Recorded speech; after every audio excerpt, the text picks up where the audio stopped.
Dobrý deň vám prajem. No, dáme si dneska tretie videjko, tiež len také rýchle, cvičné a pokúsime sa ho skrátiť, aby sme si prepracovali techniky. A rád by som sa povenoval aj vojne na Ukrajine. Poďme sa na to pozrieť z logického dôvodu. To, čo sa stalo po roku 2014, keď boli uzavreté tzv. Minské dohody, bolo niečo katastrofálne. Ukrajinskí nacisti, ktorí sa tým absolútne nehanbia, nejaký pravý sektor a pluk Azov a podobné pofiderné skupinky ľudí, čistých náckov, ktorí by na Slovensku už dávno trčali vo väzení a ktorí sú z Európskej únie podporovaní tučnými sumami peňazí. Dokonca títo ľudia majú ešte lepšiu vojenskú výbavu ako bežný vojak, ktorý ide na frontu do prvej línie, pretože to majú extra vybavené.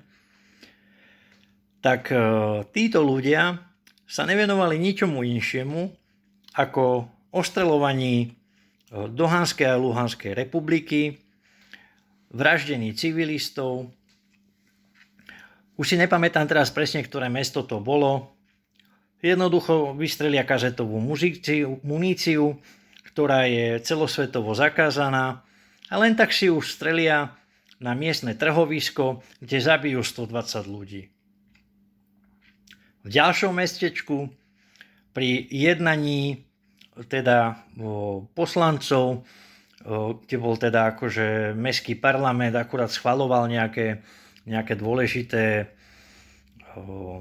zákony. Jednoducho im tam dopadla ďalšia raketka. Len tak pre zábavu.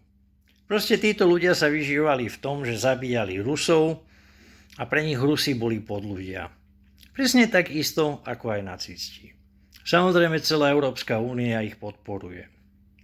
Verejne nosia hákové kríže, vôbec sa s tým nehanbia, hajlujú a čo je úplne najbožskejšie na tom všetkom, že sa zdravia pozdravom Sláva Ukrajine, ktorý je v podstate nacistickým pozdravom pána Banderu.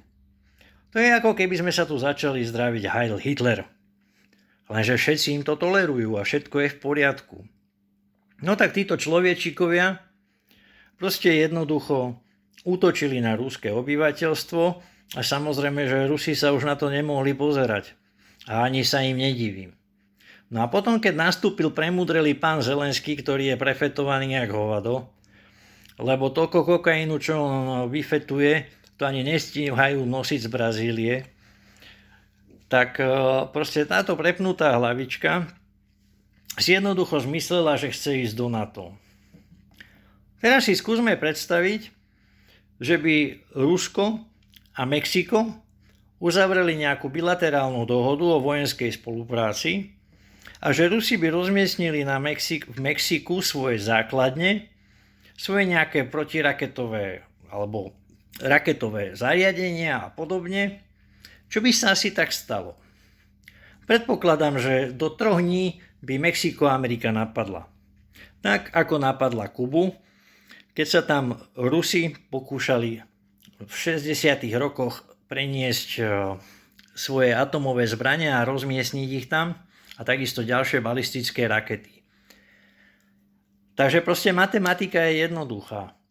Putin okrem toho, že vlastne videl likvidáciu vlastného obyvateľstva, ktoré mimochodom prešlo referendum a žiadalo o začlenenie do Ruskej federácie, alebo teda minimálne, aby dostali nejaký status autonómnej republiky, boli neustále likvidovaní, obťažovaní týmito fašistami a ďalej fašistickými zákonmi, ktorí im zakazovali rozprávať v ruštine ako vo svojom národnom jazyku a podobné zverstvá, ktoré sa tam diali, a nebudem ich teraz rozoberať, lebo chceme skrátiť videjko a povedať si pravdu tak, ako je.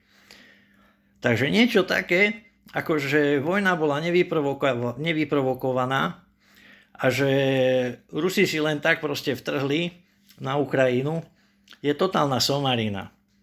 A kto tomuto verí, tak mal by sa ísť dať vyšetriť. Ono totiž, veci sú veľmi jednoduché, jasné a viditeľné. A ďalšia vec.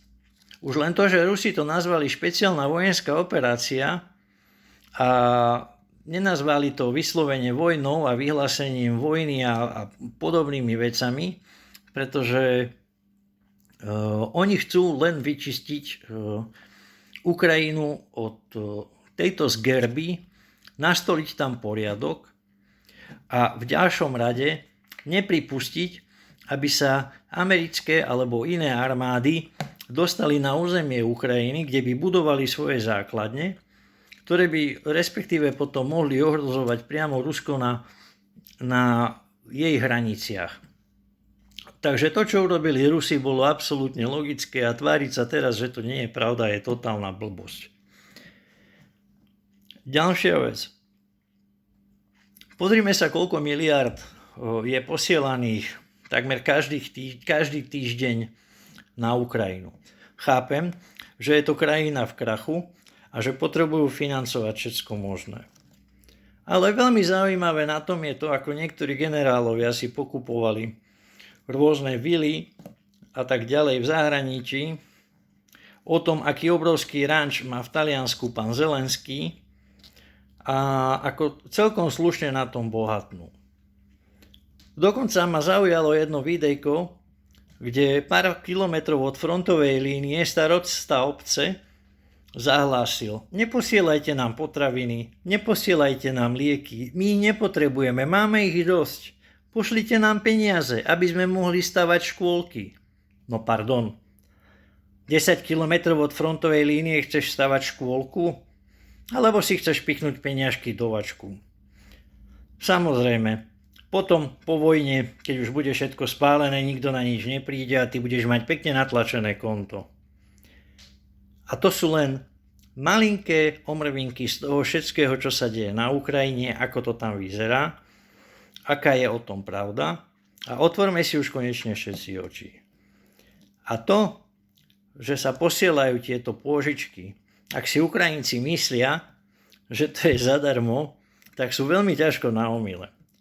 Pretože dlhé 10 ročia, ak nie storočie, budú všetky tieto dlhy splácať a nebudú mať na výber a budú musieť odpredať všetku svoju pôdu, prenechať nerastné suroviny zahraničným spoločnostiam, ktorí ich tak tučno oberú, že zo zisku neuvidia absolútne nič a z Ukrajiny sa stane jedna ultrachudobná krajina, ktorá bude na tom horšie ako Albánsko alebo Kosovo. A toto chceme do Európskej únie? Aby sme toto živili? Aby sme stále na nich doplácali? Myslím si, že nie. Ale dobre, už som prekonal istý čas a povedal som zhruba asi to, čo som chcel. Takže čo sa týka Ukrajiny, fámy o tom, že vojna nebola nevyprovokovaná, je totálna kravina. To, že pôjdu do EÚ, je tiež kravina. To sú len výmysly. Ja by som si osobne takú krajinu nezobral, pretože áno, síce na reparáciách zarobíme obrovské peniaze, ale oni to budú musieť z niečoho platiť a nebudú mať z čoho. Pretože ako vieme, ako fungujú zahraničné firmy, ktoré síce budú mať z toho parádne zisky, to preperú cez svoje sesterské firmy, no a jednoducho na daniach odovzdajú len minimum. A ak si Zelenský myslí, že budú mať z toho obrovské zisky a z toho zaplatia tie dlhy, tak je veľmi na omyle. A všetci milí Ukrajinci, konečne si už otvorte oči a zobuďte sa z toho sna. Do Európskej únie nepôjdete, do NATO už vôbec nie a deti vašich detí budú platiť dlhy za to, čo sa tam teraz doma deje. Takže sa spamätajte a zosaďte už dole toho feťáka, lebo nič inšie dobrého vám neprinesie a bude bojovať do posledného Ukrajinca. Lebo stále na tom zarába a stále z toho žije. Prajem vám pekný deň a do počutia.